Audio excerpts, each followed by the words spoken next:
My name's Anne. I got married 6 months ago when I was 26. My husband John is 30 and works in an office. So this story is about when John decided without asking me to let his younger sister, Molly, stay with us in our new house. We spent $45,000 on this house for just the two of us. We've been planning the house and furniture since we got engaged. When John's stuff arrived, there was so much of it. I was surprised and asked if it would all fit in his space. Then John casually dropped the bomb that Molly was moving in too. I was shocked. Why? I asked. We just got married. But John didn't see the problem.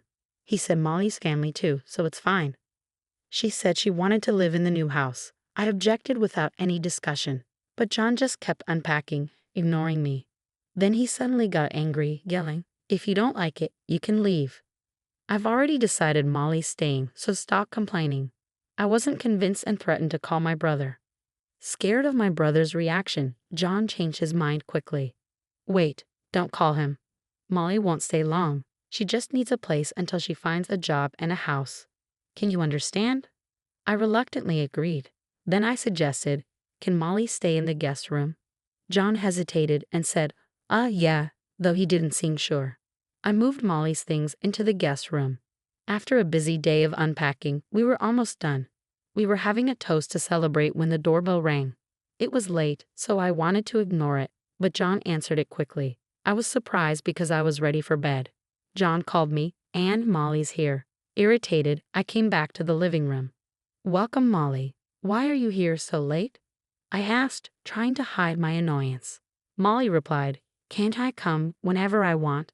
Now show me my room, big bro, she said, and John led her to the guest room. Soon Molly complained, this isn't it. John said, it's a bigger room, isn't that better? She searched for another room, saying, upstairs, right? This is my room, big bro. I felt uneasy, and when I went upstairs, Molly was claiming my workroom as hers. I couldn't help but raise my voice. This is my workroom, so it can't be your room, I insisted. John suggested, why not? Let's make this Molly's room, but I kept saying no. Then I pointed to the room next to it, intended to be John's hobby room, but he panicked. Not that room. I've been looking forward to using it. I chose the wallpaper and everything. No way, I replied. The only option left was the featured children's room, currently a guest room. Molly, still unhappy, snapped, and you're quite insolent, aren't you? Not listening to the head of the household. Quite cheeky for a freeloader who depends on him for meals. I was too tired to argue back, thinking, who's the real freeloader here? As I headed back to the living room, I heard Molly asking, hey, big bro, do we have anything to eat? I'm hungry. I ignored her and continued celebrating alone in the living room. They were arguing, but I didn't pay much attention until John came over and accused me, saying, you're always going against me and acting all high and mighty. He grabbed the wine bottle and drank it all, shouting, if you won't listen to me, then leave. I'm the head of this household, don't underestimate me. Then he left with Molly. Despite the late hour, I decided to call my brother and tell him about Molly. He answered right away, sounding angry. I asked if he was mad and interrupted him during an argument with his wife. He'd apologized, but it seemed their relationship was in trouble. Worried, I offered to come over, but he wanted to be alone. I told him about Molly moving in and the issues with John and her. He was concerned about how I was being treated, but I brushed it off, saying I wouldn't be anyone's servant. We then talked about his problems with his wife, and I was shocked to learn she was having an affair with men from a dating site. He found out because she accidentally sent him a message meant for her lover. John had suspected her infidelity for a while, and once he got proof, he took her phone and sent her back to her parents' house. He plans to visit them tomorrow for a discussion. We ended the call acknowledging that both of us were in tough situations and agreed to catch up again soon. While I was finishing up unpacking, I waited for John and Molly to come back home. They returned late, happily tipsy. As I continued organizing, they approached me and Molly came up with an idea. Let's turn our bedroom into Molly's room. We can each sleep in our own workrooms. What do you think? It's a good idea, right? Just make sure Ollie's room is cleared out by tomorrow, she said. I wanted to clarify something and ask them, how much will Molly contribute to groceries and household supplies each month? And since she doesn't plan on staying forever, how long does she intend to stay? My husband started to panic at my questions. What? You want money from unemployed Molly? I'll cover it with my salary, so there's no issue, right? Molly chimed in. As for how long I'll stay, until I'm satisfied. My mom's cooking is too old-fashioned for me and I don't like. She's always nagging me to do laundry and cleaning at home. But here, I can do whatever I want without spending a dime. It's the best. If you don't like it, Anne, why don't we move out? I retorted, then let's split the household expenses. I'll work to cover my share. Feel free to use your salary for yourself and Molly, I told them. They seemed pleased with this, although I added, you'll need to take care of your own chores. They didn't seem to be listening, so I left a note to make it clear. The next day, I visited my brother's workplace because I was worried about him. He's the president of a construction company, taking over after our father passed away last year. When I got there, he was surprised to see me. He asked what's up, and I explained what happened the night before, asking if he could hire me at his company. He agreed, saying our secretary is leaving due to her husband's relocation. Then he told me about his situation. I was shocked to hear that his wife was pregnant, but it was clear the child wasn't his.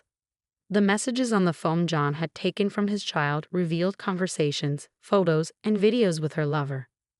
They showed that the man was trying to avoid responsibility after learning about the pregnancy. When I asked my brother if he planned to divorce his wife, he said, it's tough on the kids, but divorce seems like the only solution. So I recommended involving a lawyer for a proper discussion, then I went home. In my room, I couldn't stop thinking about the texts and pictures my brother showed me of his wife's affair. It was hard to shake them off. The sister-in-law I knew was loving and family-oriented, and I admired her for it. But she had betrayed my brother. It felt like losing a close friend, and tears filled my eyes. Despite this, Molly kept knocking on my door, asking for food, but I was too overwhelmed to argue, so I left her be. Then my husband called, even though he should have been at work. I didn't pick up because I knew what he wanted to discuss, and I wasn't in the mood to talk to anyone. Shortly after, I received a text from my brother, asking if I could go with him to see a lawyer the next day. I sent back an OK sticker. I must have dozed off. My husband's yelling woke me up. You didn't even make food for Molly, and you're sleeping? What's up with that? He shouted. I silently handed him a note and pointed to it for him to read. He then said to Molly, let's let her rest today. She seems off. We can talk to her tomorrow, once she's feeling better. I'm not sick. I'm just tired of you guys arguing, I mumbled before falling back asleep. The next morning, without waking my husband, I went to my brother's place. He hadn't slept at all, and his eyes were red. I made breakfast for the kids and drove them to kindergarten. They mentioned, Mommy and Daddy fought and Mommy left. Mommy was the bad one. She left us alone at home, and we cried. Daddy got mad. They seemed to think it might be better without their mom since she got angry easily. I reassured them, if you feel lonely, call Auntie, okay? They cheered up, saying they might get lonely today. They didn't seem too sad about their mom not being there. After dropping the kids off, I went to the lawyer's office with my brother. The lawyer informed us that there was substantial evidence from pictures, videos, messages, and recorded conversations on my sister-in-law's phone. My brother's main aim was to divorce while retaining parental rights. After he shared his story, I got some advice about my own situation with my husband before my brother dropped me off at home. He was planning to gather the family and break the news about the divorce. If anything happens, don't hesitate to call. We'll all be there for you, he said somewhat ominously before leaving. When I walked into the living room, the house was a mess. It seemed like they had attempted to make breakfast, with greasy surfaces in the kitchen and dishes left on the table. I sighed at the sight. As I debated whether to clean up, Molly appeared. Where did you go without making breakfast? John didn't eat anything and left for work. Isn't it your duty as a wife to take care of household chores? She accused me. I retorted, I'm not your maid. Weren't you taught to clean up after yourself since you were a child? Ignoring her insistence that you're the wife, I walked away and headed to my room.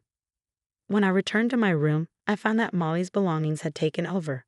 Confused, I asked her, did you go into my room? Your stuff is in there. What's going on?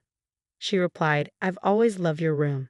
It suits my neat and cute style perfectly, don't you think? I moved your things into the guest room. Furious, I hurried to the guest room. My computer and belongings were scattered haphazardly. I felt a surge of anger. It was too much to bear. I felt an intense desire for revenge. I'll never forgive her, I vowed. I decided to wait for my husband John to come home, show him the mess, and ask, "Do you still want to live here with Molly?" I prepared myself for any possible outcome. John arrived home earlier than usual, seemingly after a call from Molly. I heard his heavy footsteps approaching the guest room. As I watched him head straight for the guest room, I was sure he already knew about Molly taking over my room and wouldn't support me. When he opened the door and entered looking furious, Molly was right beside him, wearing a smug smile. "You went against Molly. You're the one at fault here, neglecting to make breakfast. Aren't you my wife? Shouldn't you take care of me? Molly is your sister-in-law. You should look after her and tolerate her." I thought bitterly, so this was how it was going to be. In that moment, any love I had for my husband vanished. He didn't defend me, didn't acknowledge Molly's wrongdoing, or suggest she leave or help with chores, or giving my room back. I told him if you're letting Molly stay, I'll invite my brother over. He's never seen our house. Maybe I should call him now. Despite his usual fear of my brother around Molly, John acted boldly. "Are you sure about that? If you bring him here, I'll kick you out," he threatened confidently. I stood my ground. "Go ahead, try to kick me out. I'll call my mother, brother, and his wife, and let them see the house," I declared. Expecting me to beg or cry at his threat, John snapped back, "Don't you dare call your family. If you're not happy, then leave." Molly joined in, asserting, "This is our home with John. You have no right to bring anyone here. Even if they come, we'll just show them the door." Ignoring their warnings, I grabbed my phone and stated, "I'm calling my brother." Turning to John and Molly, I suggested, "Maybe it's best if we all live separately. We can have our own space and enjoy ourselves without any worries." Molly seemed thrilled at the idea of me leaving, with John agreeing. "That does sound like fun. Perhaps it's time for a divorce." Frustrated, I decided to call my family over. Despite John and Molly's excitement about me leaving, I warned, "You'll regret this decision. I'm calling my family now." I dialed my brother and urged my family to come over as soon as possible. My brother's response was swift and reassuring. "We've been expecting your call. We're already on our way." His foresight touched me deeply. Within about 30 minutes, my family arrived. Molly, who had threatened to kick them out earlier, turned pale at the sight of my brother. "Molly, I thought you were going to show my family the door," I remarked. She could only shake her head in response. Seeing her and John's fear after facing my imposing brother was quite satisfying. Both my brothers have been practicing judo since childhood, and their presence is quite intimidating. Standing over 6 feet tall with a buzz cut, my elder brother used to compete nationally until a knee injury in college.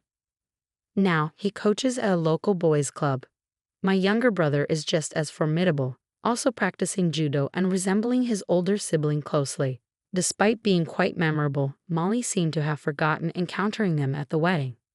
"We're getting kicked out by who? Aren't you the ones leaving?" My elder brother laughed, prompting Molly to gather her courage and demand, "My brother is divorcing his useless wife now. Please leave." In response, my younger brother retorted, "You're the ones leaving, right? This is Anne's house, built with her share of our father's inheritance and in her name." Meanwhile, my mother busied herself in the kitchen, tidying up and commenting, "What a mess." She then called out, "Let's not waste time. Get to the point." So my brothers complied, turning to me and instructing, "Another person is coming. Let them in when they arrive," before gesturing for John and Molly to sit down. "We have 2 matters to discuss today. First, we need you to leave," my elder brother told them. When Molly asked if the house belonged to me, John hesitated, saying I was involved in the interior design discussions with the contractors, so I thought it was mine, but maybe not. "But I'm the head of the household, right?"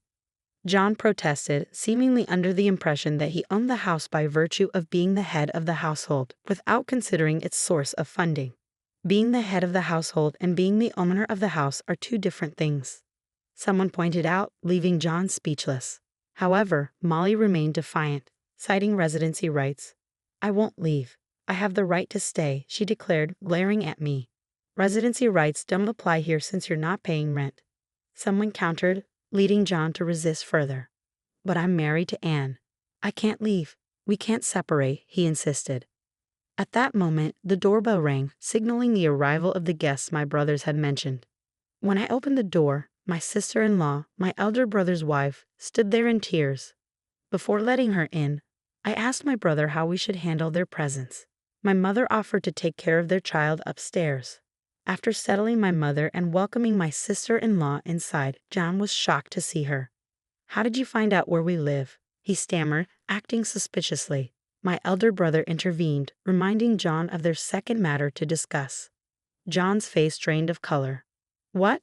She's—" It seemed he was unaware of her identity as my brother's wife. Realizing his mistake, he attempted to flee but was frozen in place. "Seems like my wife is pregnant with your child. Did you two plan this?" my brother accused, slamming evidence of the affair onto the table. "Well, what's your next move?" "For me, it's divorce, nothing less," he declared. Fearing the consequences, Molly attempted to retreat upstairs. My younger brother wasted no time in instructing Molly. "We've got a truck loaded with boxes. Start packing your things right now." He then left to fetch the boxes himself. Molly, taken aback, asked, "Am I leaving today?" Upon receiving a stern glare from my brother, she seemed to relent. Meanwhile, my elder brother turned to his wife, commanding, "My wife and John can sort this out first. Sign the divorce papers." He handed her the papers and a pen. Although she hesitated upon seeing that custody was assigned to him instead of her, he dismissed her concerns, stating, "That's what the kids want. Your opinion doesn't matter." With tears in her eyes, she signed the papers. Moved by the scene, I saw the tears welling up in my brother's eyes, realizing the emotional toll it had taken on him. Then it was my turn to decide. "Anne, what are you going to do?" my brother asked. Without hesitation, I declared, "I choose divorce too. I want him out of my house as soon as possible." My husband dropped to his knees, begging for forgiveness.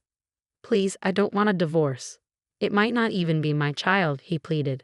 However, when my brother revealed that he had undergone surgery to prevent further children, my husband was left speechless. My brother handed me blank divorce papers. "If you want him out right away, why don't you have him sign?" he suggested. Reluctantly, I instructed my husband to sign, which he did.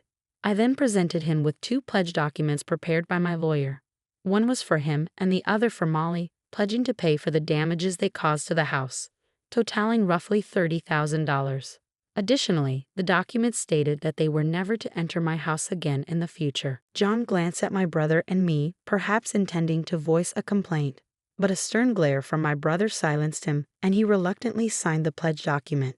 His shoulders slumped as he made a feeble attempt to head upstairs to gather his belongings for the move. However, my brother intervened, producing a marriage license. "I got this for you too," he announced, handing it to his wife. Without hesitation, she signed it and urged John to do the same. "You've made a mess of my life, and you can't escape responsibility," she declared with a determined look. John, overwhelmed and tearful, complied, muttering, "Just do whatever you want." Finally, my brother demanded, "You have nothing to say unless I ask, right? Don't you owe me an apology?" John, almost prostrating himself, apologized profusely to my brother. With that settled, we hurriedly packed John's and Molly's belongings into boxes and loaded them onto the awaiting truck, destined for their parents' house. And just like that, my brief married life came to an end. As I contemplated living alone in the now empty house, my mother offered to sell her own house and move in with my younger brother, while my elder brother planned to do the same with his 3 children. It seemed that we were all embarking on a new chapter, albeit in different configurations. My mother and brother have decided to purchase the house from me using the proceeds from selling their own homes. They keep suggesting, "Why not build a new house when we get married again?" But I insist, I'm content with an apartment. We fulfilled the kids' dream of owning a dog, bringing laughter and joy into our lives despite the lingering memories of this house. Meanwhile, my ex-husband reportedly remarried my former sister-in-law 6 months later and now resides with her at his parents' house. He's working tirelessly to pay for the damages to the house, while Molly is treating her new sister-in-law like a maid, causing her to lose her mental stability. Unable to bear seeing her daughter in such a state, Molly's mother kicked her out of the house. Seeking refuge, Molly turned to my ex-husband for help, only to be met with blame. He coldly remarked, "If you hadn't moved in, we'd still be living in that mansion." Left isolated and without support, Molly found herself alone in her troubles.